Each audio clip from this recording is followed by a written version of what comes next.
Христос пристига днес в Йерусалим. Сред хилядите посрещачи съм и аз. Осана викам с хвалебен глас. Приливам от възторг неудържим. Но ако утре в мене злото се надигне и отчаяние съвсем ме обезсили, когато маловерието ме ожили, пази ме, Боже, да не викна аз разпни го. Христос пристига днес в Йерусалим. За него пролетни цветя набрах и ще покрия пътя му с тях. Това е най-прекрасният килим.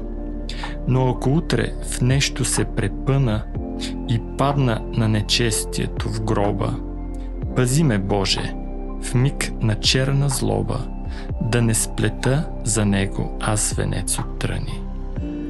Христос пристига днес в Йерусалим. Ще взема всичките си дрехи бели и пътя прашен с тях ще го застеля. Пред моя Господ свят и несравним. Но ако легна аз от грехове погребан и ме измами вражеския глас, пази ме, Боже, в този мрачен час, за дрехите му да не хвърля жребий. Христос пристига днес в Йерусалим. Ще насека най-свежите зелени вейки и ще закича с тях огради, порти, пейки за този ден велик, неповторим.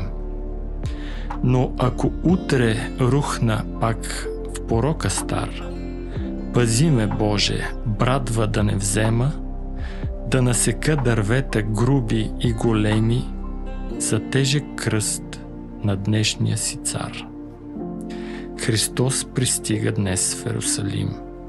Да го посрещнем с цветя и песни и на величието му небесно най-искрено сега се поклоним.